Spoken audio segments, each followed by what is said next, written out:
Hello, I'm Dr. Tricia Shaw and I'm a lecturer in Education and Childhood Studies at the University of Hull.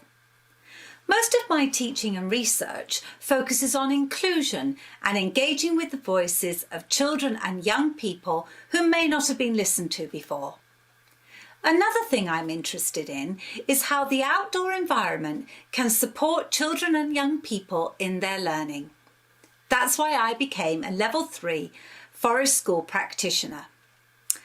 What I want to do is equip students with the knowledge and understanding of how learning in the outdoors can have a positive lifelong impact and support the well-being of participants by recognising their social, emotional and physical needs.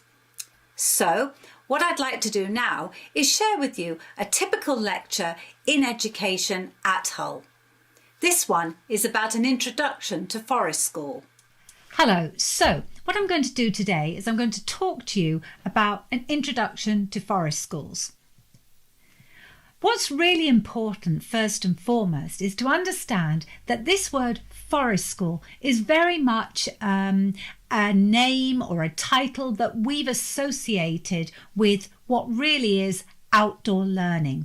So in the UK, we've adopted this term forest school, but the actual programme or the principles, they were developed in Sweden in the 1950s. And in Sweden, it would have been a regular part of the curriculum. It would have been something that was spontaneous, using the outdoor learning environment on a regular basis. And it wouldn't have been formalised in any form of curriculum or approach.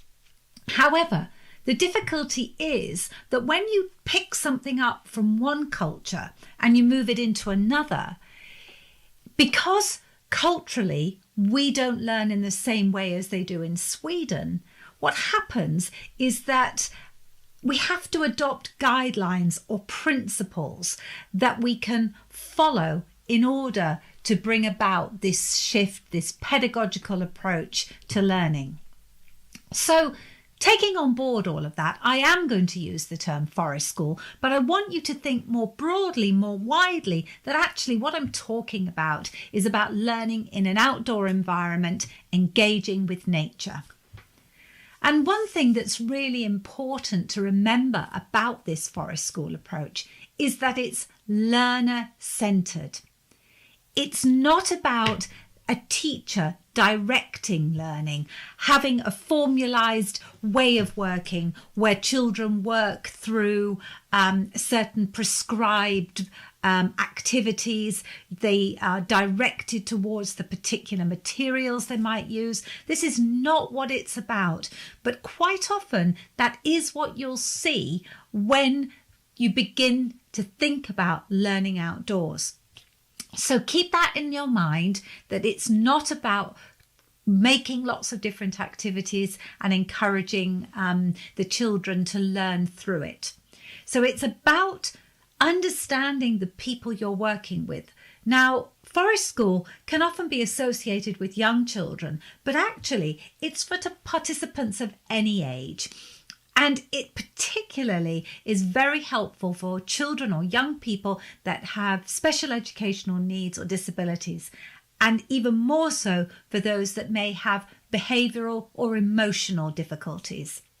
So when we move outside, when we begin to engage with nature, evidence suggests that actually for those that have difficulty emotionally or managing their behaviour, that actually these difficulties don't present themselves in quite the same way.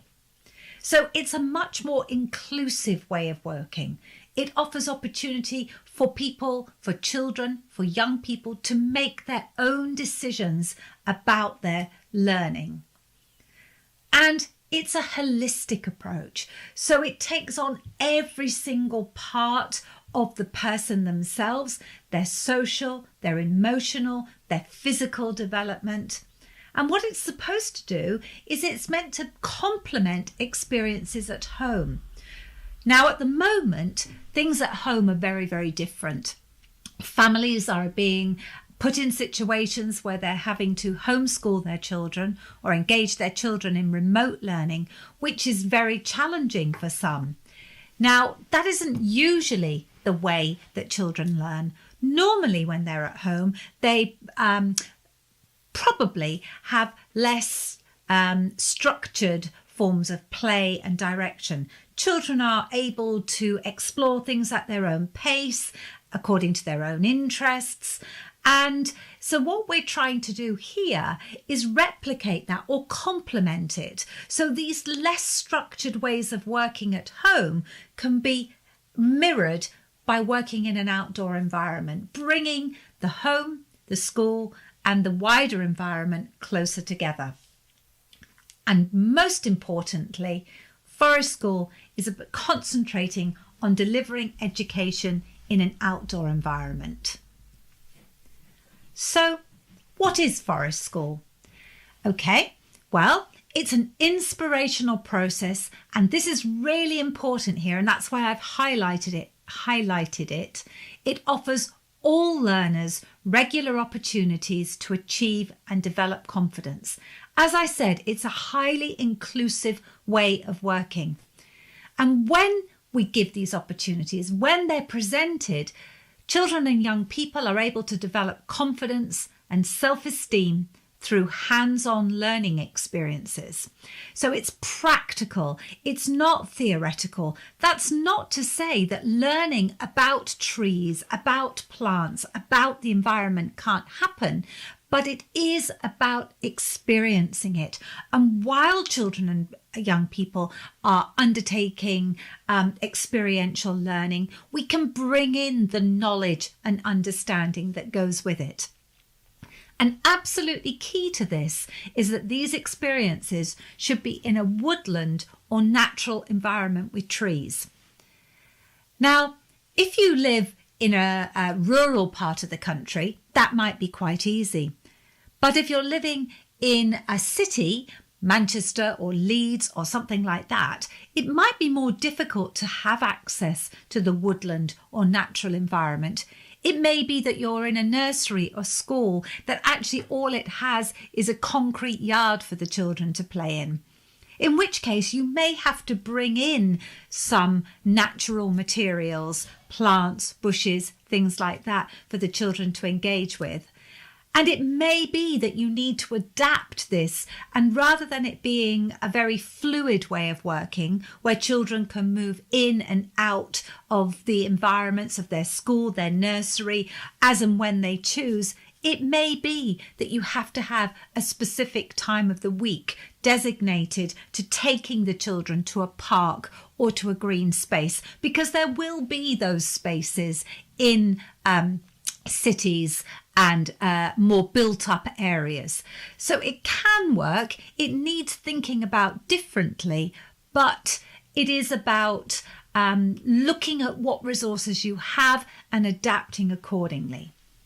So what I'm going to do now is I'm going to show you a short video here by the Woodlands TV, a day at Forest School. So have a look at this and be thinking about some of the things that I've talked to you about.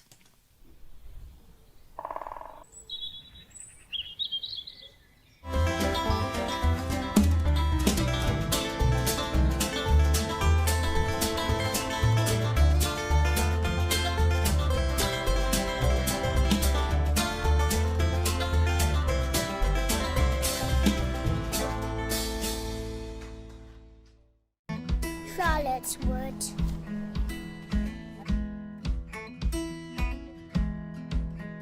The environment provides so many resources, but also it doesn't provide everything, so they have to kind of think creatively. As the day goes on, they go off, they make friendships, and they find their own play and their own games, which is great to see. Egg Box Challenge. A mini beast, red leaf, shiny belly, something prickly, soft feather, something beautiful. Oh, one little bird flew out today, and I got it today. Naughty little robin.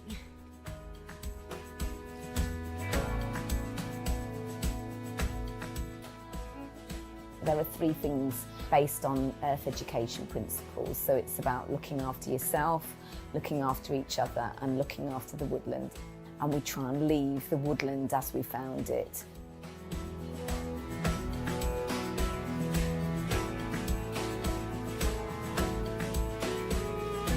The children learn such a lot, and it's not through the direct teaching, of which there's very little, but it's just through their relationships with other children, those opportunities to play and explore, test themselves, challenge themselves.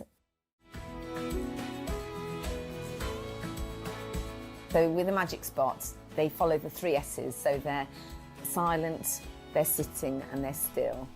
So that video will have given you a flavour of what it's like to be outdoors learning in a forest school approach. You heard the teacher or the facilitator, whatever you wish to call her, you heard her talking about the benefits, particularly for children who have autism, who are on the spectrum. And this can be applied to all children and young people. There's been quite a lot of research into the benefits of forest school. So one such study here is by UBC and the Child and Family Research Institute. And what they found was that children who experienced learning in an outdoor environment, they were more balanced. So they were able to self-regulate. They were able to deal with their emotions and deal with challenges that they face when problem solving and such like. They also were more socially developed. They were able to communicate with one another. They were able to negotiate some of the tasks. There are things when you're working in an outdoor environment that might promote leadership and ways of getting people to do what you want without having to shout or seek adult intervention in order to bring about that change. So this social development was much more pronounced when children were learning in this outdoor environment. They also found they had deeper concentration levels. So in schools, the day is punctuated really by timetables, by when you have to go to assembly, or when it's playtime, or when it's lunchtime.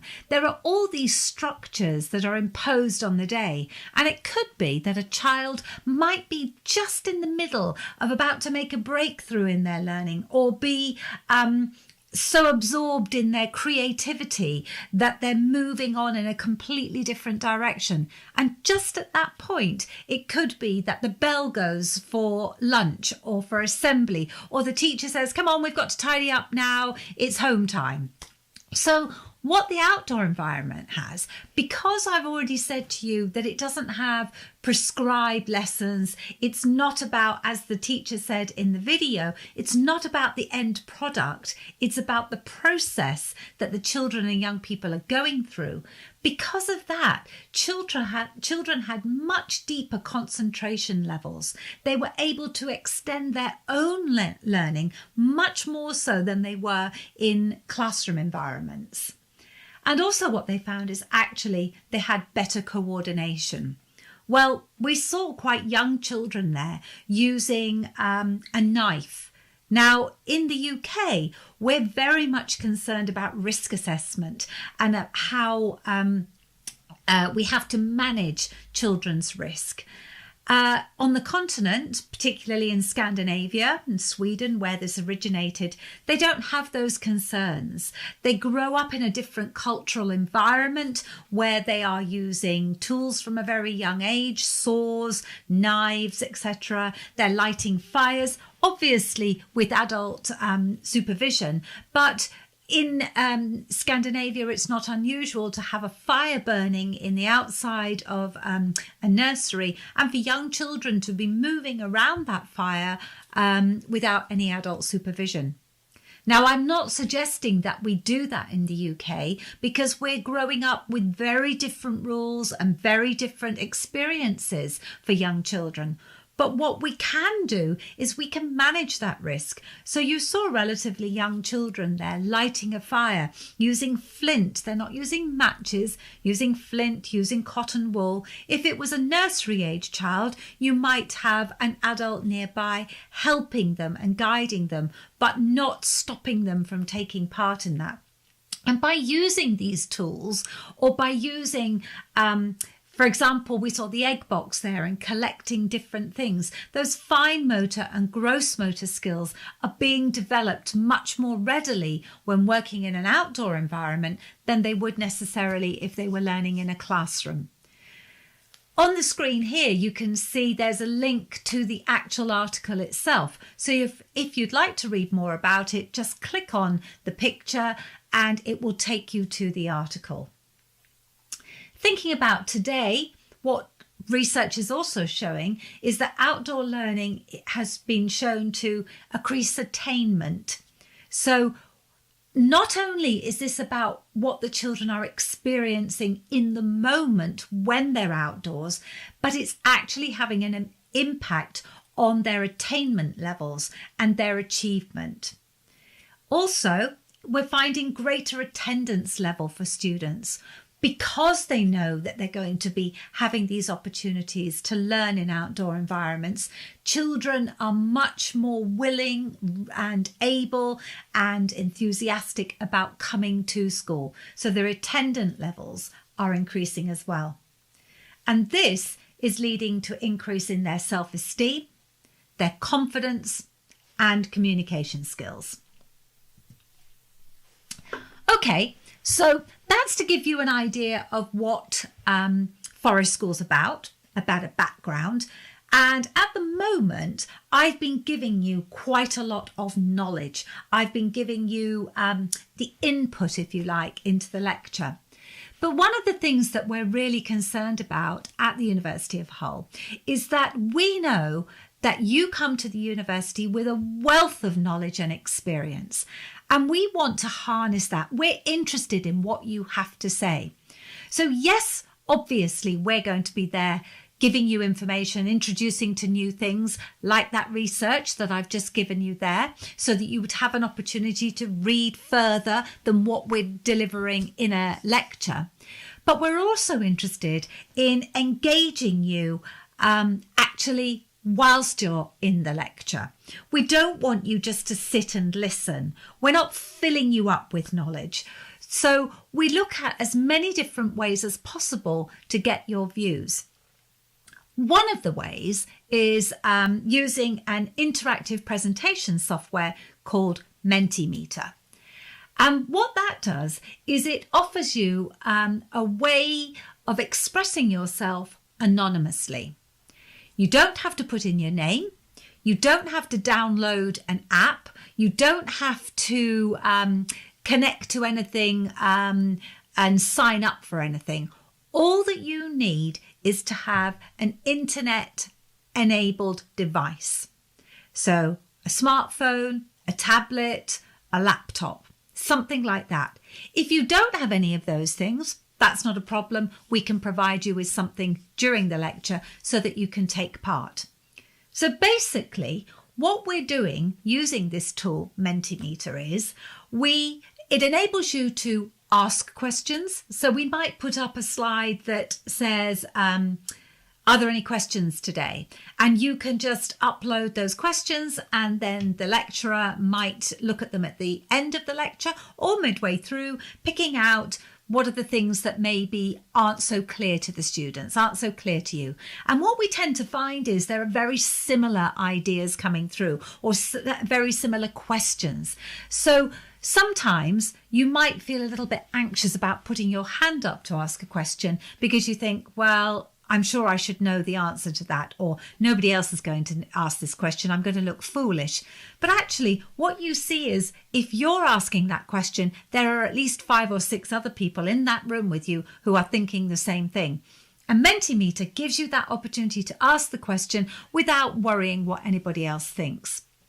Sometimes we might ask you a question, And you have to write an answer in word form, or it might be a multiple choice, or it might be a voting, or things like this. Sometimes we might use a word cloud, like you can see here. So, for example, this was a word cloud that might have asked a question about what Forest School's about, okay? And when you enter in a word, or at most a couple of words, we begin to see a word cloud form where the word that has received the most responses, or people have typed it in the most, is much larger in the word cloud. And then again, you can begin to see my ideas connecting with other people. So the key feature of this is that you can answer anonymously, and you can and students say they report feeling confident to express their ideas and thoughts. Particularly with in your first year at university, where you're finding your feet, you're not maybe sure about what the rules and regulations are or how to go about things. This is a nice, easy way for you to feel connected and part of your learning, and for us to get feedback as lecturers about what's working well, what you want more of. So it's really, really helpful as a tool. This slide sort of gives you some examples of how we might use Mentimeter. So here, this might be a question that I pose to you. I want you to think about it. So if we're talking about learning in the outdoor environment, a question I might ask you is, how much time do you think children up to the age of 7 spend playing outside each day? And I might give you 3 responses. Less than an hour a day, between 1 and 2 hours, or more than 2 hours. You then get the opportunity to vote on this. And here, there's only 1 response, but say we had 30 or 40 in a room, we might have some that have put less than an hour. So there might be 15 responses here, there might be 20 responses here, and there might be 10 here. Okay, so you get the chance to vote, and then we see the correct answer. At no time does it point out who got it right or who got it wrong. It's not about that. It's about having a go, being confident, seeing what you think. And again here, a similar one. How much time do you think children up to the age of 7 spend on screens each day? Similar sort of thing. One person voted here. They thought it was more than 5 hours a day. Actually, it's between 3 and 5 hours. So I got it wrong this time. And now I can see what the correct answer is.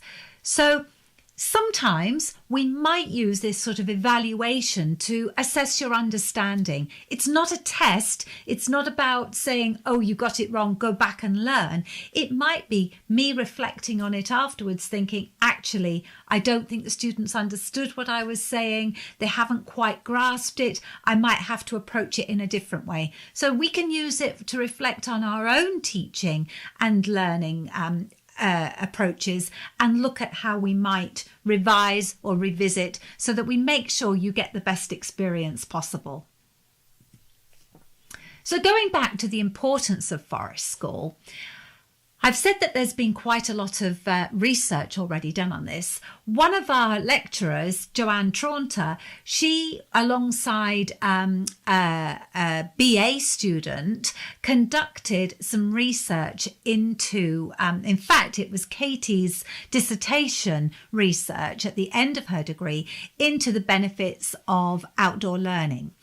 And what she was looking at was actually parents' perceptions. So I already talked a little bit about maybe there are concerns in the UK about the risk element of engaging with outdoor learning. But actually, one of the things that Katie looked at was looking at muddy knees and muddy needs. So this sense of actually are parents reluctant to let their children play outside because they're going to get dirty, they might hurt themselves and things like that. So Katie undertook this research, and then she worked with Joe in order to publish this article. And again, you can link and read the article yourself in greater detail. But I've just provided some of the findings here. And the importance of this is for you to understand that actually we use current research in our teaching. Many of our staff are engaged in research around the areas that you're going to be learning about. So we can bring this very current, up-to-date, evidence-based information to our lectures so that you're really engaging with well-informed information, not things that we've just thought up on the moment or read in a book that was maybe written 10 or 15 years ago. We're really reflecting what's going on in today's society. So what their research found was that children across the UK, they actually access the outdoors less than previous generations. That may not come as a surprise to you. Maybe you've heard your parents or your grandparents talking about playing out in the street, going out all day on their bikes, cycling around without worrying about being inside.